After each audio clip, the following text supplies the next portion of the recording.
Thought the event was amazing. I thought that I knew a lot about real estate, but coming to your seminar, I realized there's a lot of things that I don't know. And one thing that you did besides teach me a lot about real estate is you inspired me to look beyond where I live and to, kind of shrink down the world and make it smaller so that I can invest in places that are further away and get better returns. So I really appreciate that, and I'm excited to be here this weekend. And again, for me and from all the people I heard there, thanks for doing these events because they're great. Welcome to this week's edition of Flashback Friday, your opportunity to get some good review by listening to episodes from the past that Jason has handpicked to help you today in the present and propel you into the future. Enjoy. Welcome to the Creating Wealth Show with Jason Hartman. You're about to learn a new slant on investing, some exciting techniques, and fresh new approaches to the world's most historically proven asset class that will enable you to create more wealth and freedom than you ever thought possible. Jason is a genuine self-made multimillionaire who's actually been there and done it. He's a successful investor, lender, developer, and entrepreneur who's owned properties in 11 states, had hundreds of tenants, and been involved in thousands of real estate transactions. This program will help you follow in Jason's footsteps on the road to your financial independence day. You really can do it. And now, here's your host, Jason Hartman, with the complete solution for real estate investors. Welcome to the Creating Wealth Show. This is your host, Jason Hartman, with episode number 774. Thank you so much for joining me today, and Happy New Year to one and all, to all of our listeners in 164 countries worldwide. We thank you so much for joining us and continuing to support the show. We've been doing this for, about 12 years now, since the old days of podcasting, and this grew out of a terrestrial radio show in Los Angeles, California on KRLA, and our show is actually now syndicated on, I believe 18 terrestrial radio shows. You can hear them on there too, but of course the podcast is really a better medium. It's so convenient, it's on demand, it's just a fantastic medium because it is an amazing time to be alive, and it is going to be an amazing new year. Now, gosh, so much going on. We've got a new presidential administration coming in, a massive sea change in the economy, in tax code, in real estate, and I think it's going to be a very, very positive one. The only thing that is concerning me about real estate now is that interest rates have spiked up, and there is some talk that they may spike up more. Now, you need to understand, of course, please go to jasonhartman.com and type in the 3 dimensions of real estate and start reviewing the old podcasts on that subject, the 3 dimensions of real estate, because that could not be more important to understand. And we are going to be diving deep into this topic at our upcoming Meet the Masters event in Irvine, California, which is just, less than 3 weeks away. So go to jasonhartman.com, get your tickets. That is filling up fast, and the hotel room block, by the way, for the discounted hotel rates expires on Friday. We were able to get it extended one last time after we begged the hotel yesterday. And of course, after you register, all the hotel information as well as the discount room booking link will be emailed to you so that you can get your room. But reserve your rooms by Friday. We got a copy of the rooming list, and we know that many of you who have registered have not yet reserved your hotel room. So please be sure that you do that right away. Very, very important. So one of our listeners, Erin, sent me the recent issue of the Kiplinger Letter, which I used to subscribe to years ago, and I don't subscribe anymore, but maybe I'll renew my subscription again and get back onto this, because it's just got some really good quick bites. The Kiplinger Letter, this is a famous letter that's been around for years. I remember when I was a kid growing up in Los Angeles, California, I used to see my mom subscribe to it, and so I remember reading this as a kid. It's been around a long time. It just talks about a couple things I'll highlight for you real quickly before we get to our guest today, which, by the way, our guest today has got a really interesting product or service that you may want to institute for your tenants. And at first, when I was pitched on the idea of doing this show, I thought, well, why does the investor care about this? This is really for the tenant. If an investor has to spend some extra time or thought energy on this, why would they want to do it? You're going to see this is the carrot and the stick that can really help with your rent collection and getting rent paid on time. So I find this to be pretty interesting. That's coming up in a few minutes with our guest here, and we will get to that. And by the way, my new microphone arrives today, hopefully.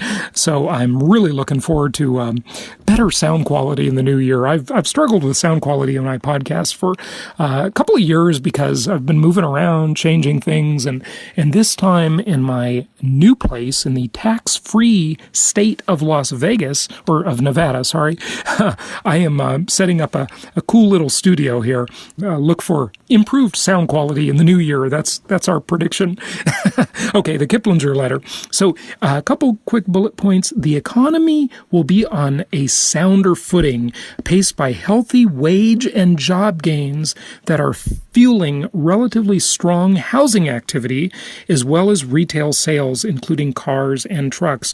And I have predicted and talked about that, how Trump is going to cause wage growth.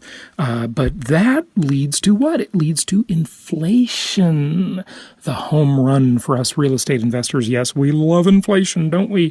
Kiplinger says GDP growth of about 2.1% versus only 1.6% last year. They say wages will rise by 3% on average from 2.5% as the labor market continues to mature and tighten. And boy, I'll tell you, with the trade policies and the border protection policies of the Trump administration, that's going to be a lot better than that. So look for increased wages, which are going to lead to stronger rents. Upward pressure on rents are going to be quite dramatic, I believe, and upward pressure on prices. So really, it's going to be just a banner year, I think, for real estate investors. Again, the only fly in the ointment that concerns me is the higher interest rates. But remember, when I talk about the 3 dimensions of real estate, that actually is a good thing long term. And I do want to point out to our listeners that when I got into the real estate business as a kid, interest rates were, you ready for this? Are you sitting down? Yeah. 14%. Yes, if you wanted a mortgage, you paid 14%. But you know what? People were actually pleased with 14% mortgage rates. You know why? Because it's all relative, right? They were coming down from 16, 18, and even 20%. 20%. Can you imagine mortgage rates of 20%? No, I know that's so far back in history, nobody can imagine it, right? Okay, inflation, according to Kiplinger, overall inflation will pick up. It will increase to 2.5% from 2% in 2016, largely because of rising gas prices. The core rate, which excludes food and energy, edging up 2.3%, a tenth of a point higher. Now, of course, those are the official stats, and we all know how understated they are because we've done many episodes on that in the past. So there we go. Look for higher interest rates. Look for interest rates to climb in 2017. There is your urgency, folks. You need to be expanding your portfolio to get in on the lower rates. They already have bumped up. Hopefully, we will see Trump put some pressure on Janet Yellen, our wealthiest, supposedly, Fed chair, with a net worth coming into the Fed of $13 million. Just a little side note there I wanted to mention to you. Look for interest rates to climb in 2017 with the Federal Reserve poised to hike them twice and possibly 3 times spread out throughout the year. Now, when we talk about the 3 dimensions of real estate, remember, it's actually good news. But, here's the problem. Ready? There's a lag time, an adjustment time. And the adjustment time is what really gets people. The adjustment time, the lag time, that is the time that kills dreams and discourages people from their big plans, and that is the time you got to watch out for. Okay? That is the time that kills most investors. And when we're at Meet the Masters, we're going to talk about how to deal with that adjustment time quite a bit as we talk about Trumponomics and Fedonomics. That's going to be the major part of my keynote at the upcoming Meet the Masters event. Okay, so we've got that, but here is some great news. This is going to be one of the Trump things that just lights the economy on fire. It's going to be awesome. With Trump bullish on tax changes and the GOP-controlled Congress, odds for tax reform couldn't be better. That's what Kiplinger says. Odds for tax reform couldn't be better. The last big revision on taxes, 1986, back in the Reagan era. Remember the Tax Act of 1986? That was a big one, huge changes. So here's what they say. We expect lower tax rates coupled with fewer deductions and credits. So in other words, that means a simplified tax code. Hallelujah. Thank God. Oh my gosh. That's going to be awesome. Okay, that's going to be really, really awesome. Trump wants to consolidate the individual rates to 3. Just 3, okay?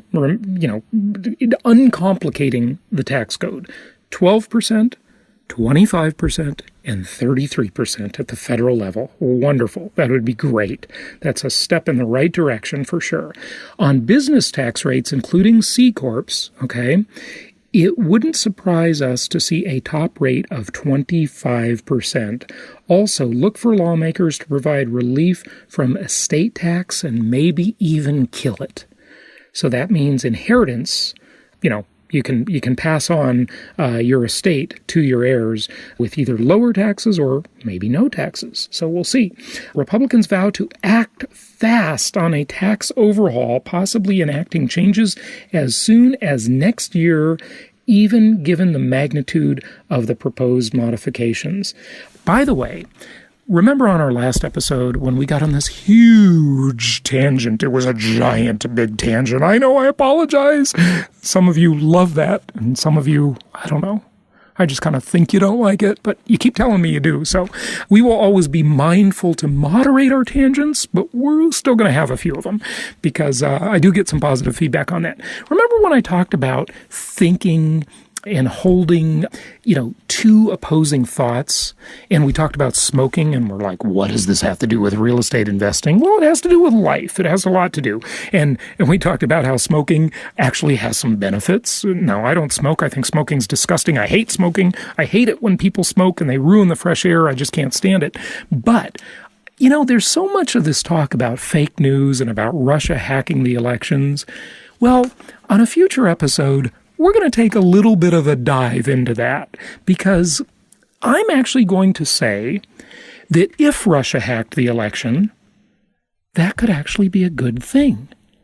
And it's not because of the outcome of the election directly, but it could be a good thing for peace. Yes, for peace. Wow. How, Jason, could you possibly say that it's a good thing that a foreign government would hack the U.S. elections? Well, because it's an opposing thought. And I just want to give you the counter-argument, as weird as it may sound. I'm certainly not for that. I don't want Russia hacking our elections. God, no. Okay, by the way, Garrett Sutton is returning to speak at our Meet the Masters event.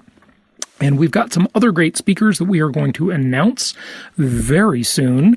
And we've got a new format for this event. I'm totally excited about this new format where we've got breakout rooms.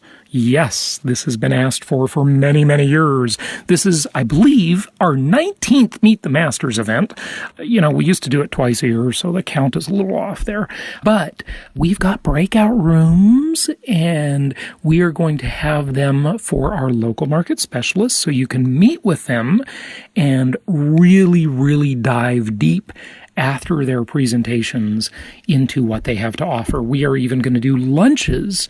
The Sunday lunch is planned in breakout rooms, so you can just choose what room you want to go into, and you can have lunch with whoever you want to have lunch with. So a new format. It's going to be very exciting. This is going to be our best Meet the Masters yet. It's going to be our biggest Meet the Masters yet. And we're just looking forward to seeing you there. JasonHartman.com. Click on the events section at jasonhartman.com and get your ticket for Meet the Masters. It's going to be an awesome one, and we will look forward to seeing you there. Remember, you're listening to Flashback Friday. Our new episodes are published every Monday and Wednesday. Let's get to our guest and let's talk about how to improve your rent collection and make it easy and help yourself and your tenant at the same time. Here we go.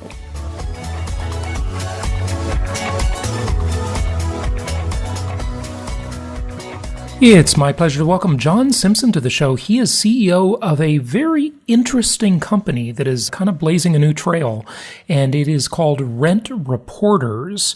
Now, as you listen to this interview, I want you to listen with two different mindsets. One, the mindset of a tenant.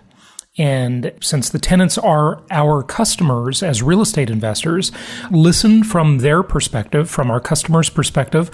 But also, you may have followed the advice I've talked about before, that if you are wanting to or living in a high-end home, you may be a renter as well, because you know that the rent-to-value ratios are very favorable for the tenant in the higher end properties. And many of our listeners live in high end homes that they rent, and then they own a lot of lower price properties that they rent to other people. So you can listen from two perspectives and two mindsets to this interview. John, welcome. How are you? I'm well, Jason. Thank you so much for having me today. It's good to have you on. Give our listeners a sense of geography. Where are you located? We're sitting in Southern California. We're in Pasadena, is where we're headquartered. Yep, beautiful area, high taxes, but beautiful. I love Pasadena, and I used to be a Southern California guy myself. So what is Rent Reporters, and was this something you discovered or something you created? I wish I could take credit for the brainchild. I originally was brought to this opportunity as an investor. I sat on the board for many years. I joined as CEO 6 months ago.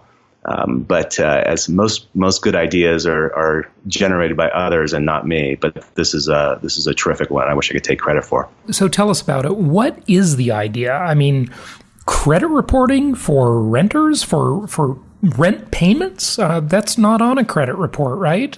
How did this come about, and what does it do? The challenge for renters, there's 100 million renters in the country. There's 40 million, many of those who are credit invisible. And for the rest of us who have mainstream credit, that ends up on a credit report. So our credit cards, our credit card payment history, our auto loans, if we owned a house, that ends up on our credit report. But tenants get left out in the cold. That doesn't have any mechanism. There's no mechanism for that to reach their credit report. And so the idea was, wouldn't it be wonderful if we could help empower that tenant to really get the credit, if you will, all pun intended, for their on-time rent payments. And so we serve as a middleman.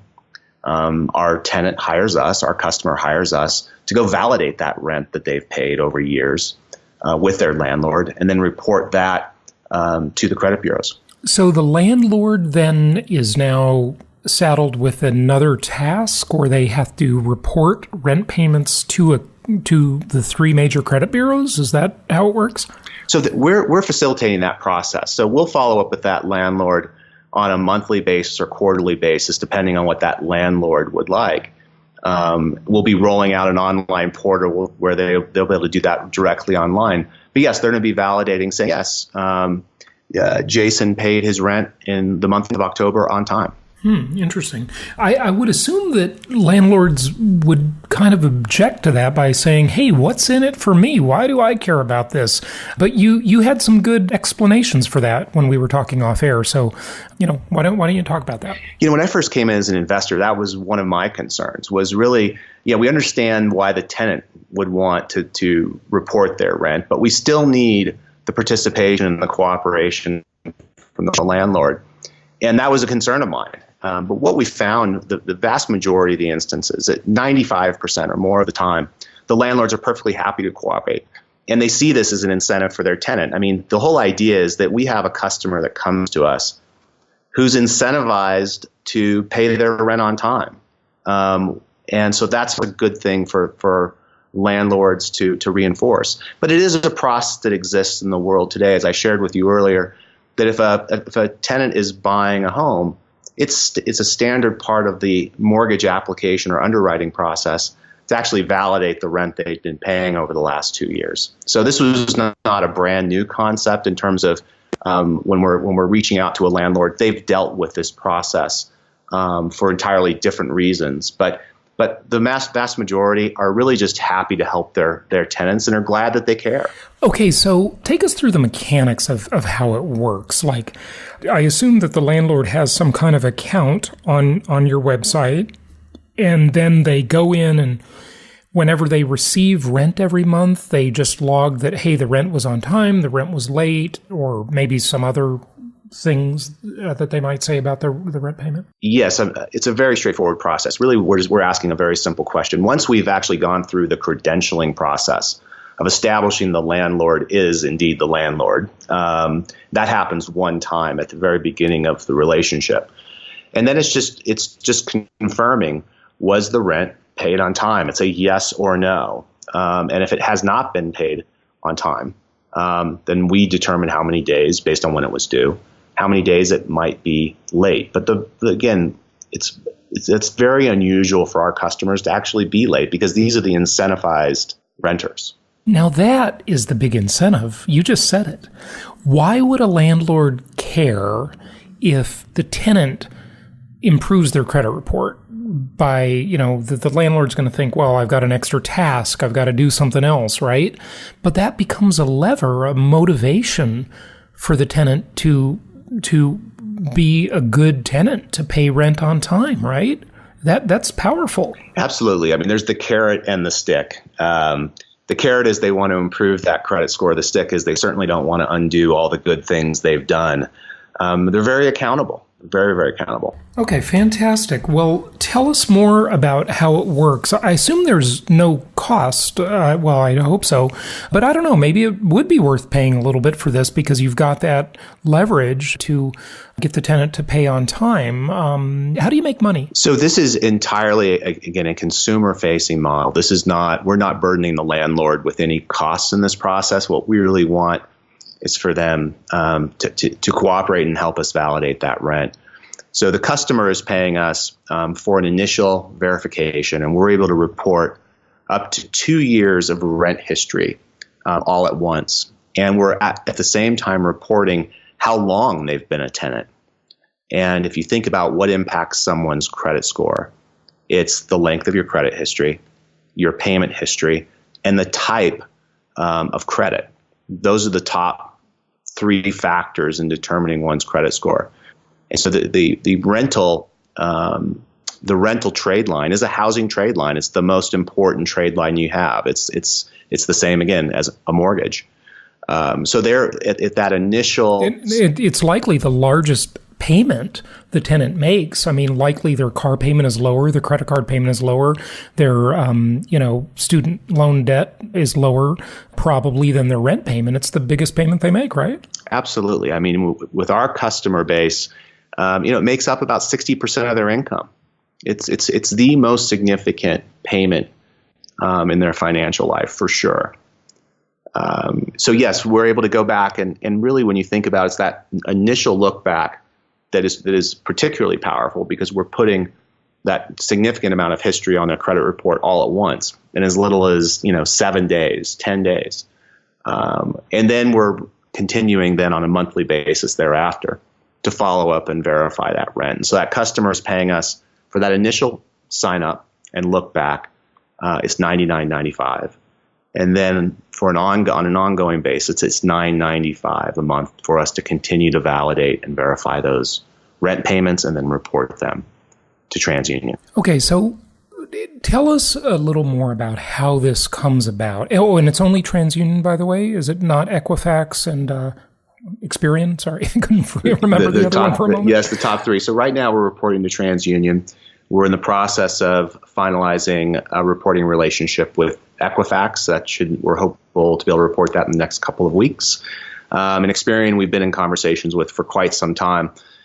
The consumer-initiated credit reporting model is a relatively new animal for the credit bureaus, and so it takes time to make them comfortable with the process surrounding it. Because really, the world as we know it in credit is that it's the creditor who is reporting that history. And a consumer is not initiating that process like they are. Right, and this time the consumer is coming and saying, "Please report me because I'm not getting credit for all this rent I'm paying." I mean, listening to you makes me think I would love it if you would go back to my last two landlords and tell them to report my rent payments. Heck, I made them all, and I'd like them to report them. They would improve my score. What we're particularly motivated by is if you go to our website at www.rentreporters.com and you look at our success stories, they're very prominent. And we post a new story about every 3 to 4 weeks. And it's, you think about that 100 million of renters in the country, and it's amazing how many people have no credit score or they're actually invisible. And to have the opportunity, when you think about mainstream financial products, we forget about the world of payday loans, and we forget about those who don't have access to the credit products that perhaps you and I take for granted. Being able to get a airline point credit card, or having access to traditional auto loan financing. And if you look at our success stories, you can really see how we're changing people's lives and giving them access to the credit world. And what's so ironic in that space is that those who can afford credit the least pay the most. And if you follow the world of payday loans and people get caught into these cycles of debt that they can't get out of, that would be difficult for anybody to get out of. But just by reporting their rent, they become a legitimate mainstream consumer with access to all these great financial products, obviously, that we want to help them use responsibly. But that's really what gets us really excited is about giving people access when they've been doing everything right. But without us, they can't even get into the credit world. It's one of these things, if you don't have it, you can't get it. But as a renter, we can help. Yeah, no, It's like that first job we all try to get when we're a teenager. Well, hopefully when we're a teenager, you won't get hired if you don't have experience, but how can you get experience if you never get hired, right? Same thing with credit. And that's true. So this is great because now a landlord, when they run a credit report, they can actually look specifically at rental payment history, right? Is that available as a specific line item, or is it too early? And also, how old is this company? So working backwards, we've been Rent Reporters was formed about 3.5 years ago. But no, you're absolutely right. That landlord will be able to see the trade line, the specific trade line, and the payment history for that tenant. They'll be able to see any lates, but going back for a full 2 years, that's the credit history we'll be able to show of what their payment cycle was month by month. Just a reminder, you're listening to Flashback Friday. Our new episodes are published every Monday and every Wednesday. Fantastic. Okay, so 2 years back, can you get old landlords to do it? How does that all work? Again, we can go to the current landlord, we can report a full 2 years of payment history. But no, landlords generally are it really is surprising in many respects because we're taking up someone's time, but they're very cooperative.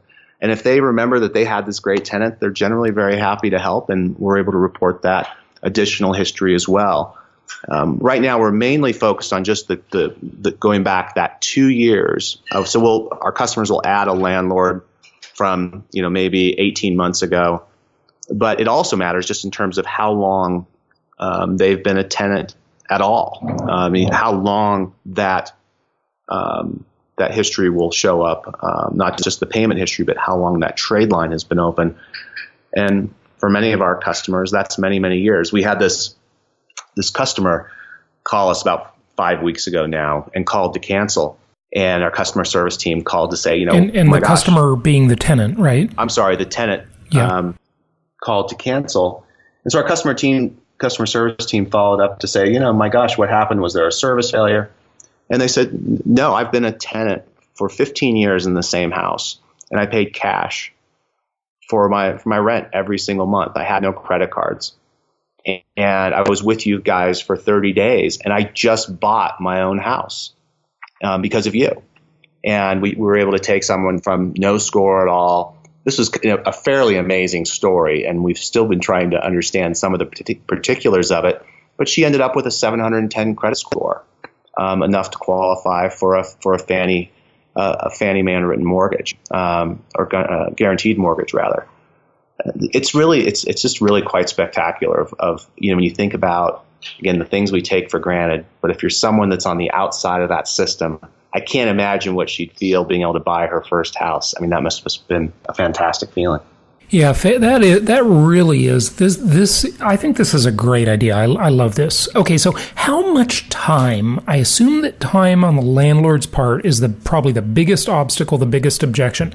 How much of their time will it take to do this reporting of rental payments? So in the very first contact we make, in terms of just as I described, the credentialing process, it'll probably take 3 to 4 minutes to go through a series of questions. But after that, it should be seconds and not minutes. It's it's just saying, did Jason pay his rent on time? And the answer was yes. The vast majority of the instances, it's very straightforward. And if Jason hasn't paid his rent, they say, I haven't received it yet, but there's no additional action. And then the following month, we'll follow up and say, well, did Jason pay his rent? How are you doing that? Is it an email? Like they just click on an email and say yes, no, maybe? We interact with the landlords in any way that they want to. So we can do that via text, in a reply to text. We can do that through a landlord portal that'll be coming out at the end of June, where they would literally log on. They'll be able to see all of their tenants and just click paid. They'll be able to do it by email or by phone. Mm-hmm. Okay, interesting. In setting up the account, the landlord setting up the account, how much time is that going to take them to do that? That's really the 3 to 4 minutes in the very first. There's nothing for them because they're not the one having to establish the account. The tenant is the one doing all that legwork for them. The tenant's providing us everything. Their lease start date. So the tenant says, I rent the property at 123 Elm Street. Here's my landlord's email address. Email them and have them set the account up on their end, probably, right? Something like that? Yes. So they're providing us the lease start date, the amount of their rent, the date it's due, the landlord's email address or phone number, as you suggest. And then we reach out to that landlord and said, Jason hired us to verify his rent. He says that he's been renting for this period of time and that he paid his rent on time up through October. Is that accurate? Yes or no? Okay, good deal. What if the landlord owns multiple properties? Is it 3 or 4 minutes for each account? I could almost see a landlord that likes this idea sending an email to their tenants and suggesting that they set up an account, right? That's very common for us. And it's really that interaction we have with that landlord is, again, still going to be very short if we're doing it for a list of 10 or 50. We have some landlords where we're reporting 1,000 tenants, and they'll actually just send us a file every month. We actually don't interact directly with that landlord. But one of the things we offer landlords is an opportunity to essentially serve as a brand ambassador, and there's a revenue share. So there's a direct financial benefit to that landlord for helping refer us or introduce us to their tenants, and then they get $20 for every customer that signs up, or for every tenant that signs up, rather. And then they also have the benefit of the carrot and the stick in terms of getting that monthly rent paid on time. Yeah, I think that carrot and stick cannot be underestimated. I think that's pretty powerful. This is an interesting idea. What else do you want people to know? Maybe just any questions I haven't asked you. As you think about, as we think about how credit impacts people's lives, it's far broader than people understand, in terms of just off the cuff. If you look at a relatively small action on the part of the Fed to increase interest rates by a quarter point, that's going to hit credit cards directly by that same quarter point. And when you look at the average consumer who has debt, has $15,000 in credit card debt. And that quarter point makes such a difference. And what you can do when you take someone's score and you move them from 620 to 670, they're in a different interest rate world. You look at the impact on a car loan and you move someone 50 points from, if I move someone from 650 to 690, that can cut their auto loan interest rate in half. And so it's not just, as I spent so much time talking about, well, those that don't have access to traditional financial products really need us. But really, everyone benefits from a higher score if you're someone carrying debt, whether it be an auto loan, credit card debt, or you're trying to qualify for that mortgage. A higher score just matters. Yeah, it does. There's very few ways to control your fate. There is another, this is a carrot for us landlords, right?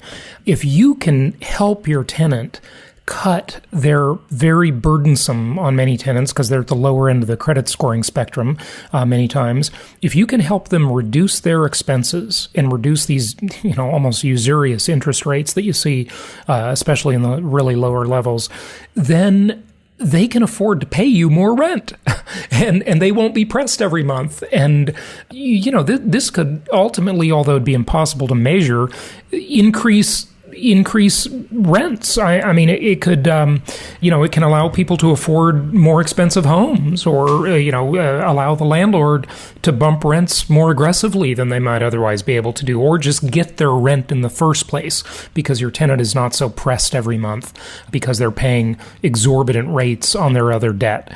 So there's a lot of really interesting aspects to this. I think it's a great thing. One thing I didn't ask you though, John, is, rent is a little more complex when it comes to maybe reporting it, in the sense that with a car payment, you either paid the payment or you didn't. If you made a partial payment, they're probably going to stick it in suspense and not give you credit for it until you make the full payment, right?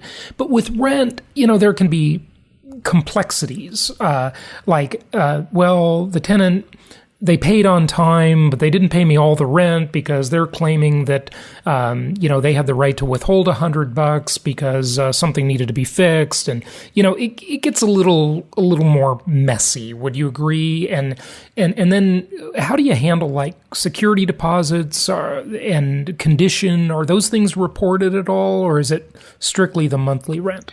It is strictly the monthly rent, and we really don't experience many instances where we're having to reconcile, if you will, a holdback. Again, I think our customers are very motivated to pay their entire balance, and they don't want there to be any other footnotes to it. Because when we report that trade line, it's saying they owed $1,000 last month, and did they pay it? And it is a yes or no question. There's an obligation, and that idea of offset that you're introducing really doesn't come into play. The obligation is $1,000 a month. Yeah, and now there's a greater motivation to pay it because they know it's being reported. So good stuff. John, what else do you want people to know? I want you to tell a family member or a friend, because it's, there's very few things in life where you're really able to do something great for somebody and really pass on a tip that will really impact their financial future. And for those who are the landlords that are listening, they have a family member, relative, friend that they can tell the rent reporter story to, and they'll be doing them a great service. And we're here to serve, and we want to have the opportunity to do that much more good for that many more tenants. So if you can tell someone, go to rentreporters.com. We'd be super appreciative, and so will that person you tell. Excellent stuff. One other question, I just wanted to have you go back and share some of those stats that you shared at the beginning. And this is all like your business plan and how you see your market as a company. How many renters are there? And, just any other stats that might be interesting to us investors. I think that's fascinating. Yeah, so when you think about when I was considering joining as an investor, the size of the market very much matters. And the renter market is 100 million tenants in the country. That's just a tremendous market. And you look at the competition for quality housing. The competition amongst tenants to get the apartment they want is significant. The shocking statistic for me, the 100 million, that makes sense. It's big, but it's easy for me to understand. What's harder for me to understand is the large percentage of that 100 million that remains credit invisible. And that doesn't mean having no credit score, because that's many millions more. These are people that don't even exist in the credit system. How many are there? You said there's no 40 million or something? 40 million. 40 million people in the country. That's amazing. Amazing. Yeah, so some of the tenants you're dealing with, they don't even have a credit report, and that's really, that's very unsettling when you're a landlord to not be able to have a file on them when someone applies, right? Yeah, exactly. There's the social aspect of this is, when you think about there's all the things you do in life and how many of them are really impacting the social good. We'd like to think that we're all, trying to better the good for everyone in some small way every day. But when you look at the way that the credit system has been constructed in this country, it's heavily tilted for those who could otherwise qualify for a mortgage. But if you find people that are that haven't been able to get into that mainstream credit system, they're just waiting to get mugged on the financial block. And there's plenty of money out there to lend in hard money situations for those who are outside the credit system, and they pay usurious rates that nobody should have to endure. And the problem is, once they get caught in that cycle, they never get out, or at least it's extremely difficult to get out. And that's the piece where it's just extraordinary to me in terms of how something so small of taking what you're doing every single month, paying your rent, could actually transform someone's life. Yeah, no. It's not too many opportunities we have to do that. That's fantastic. Good stuff. John, thank you so much for joining us, telling us about this very interesting business model. I wish you a lot of success with it. Jason, thank you for having me, and thanks for listening to the Rent Reporter Story. Thank you so much for listening. Please be sure to subscribe so that you don't miss any episodes. Be sure to check out the show's specific website and our general website, hartmanmedia.com, for appropriate disclaimers and terms of service.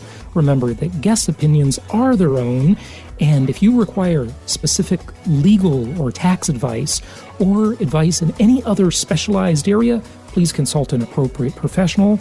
And we also very much appreciate you reviewing the show. Please go to iTunes or Stitcher Radio or whatever platform you're using and write a review for the show. We would very much appreciate that. And be sure to make it official and subscribe so you do not miss any episodes. We look forward to seeing you on the next episode.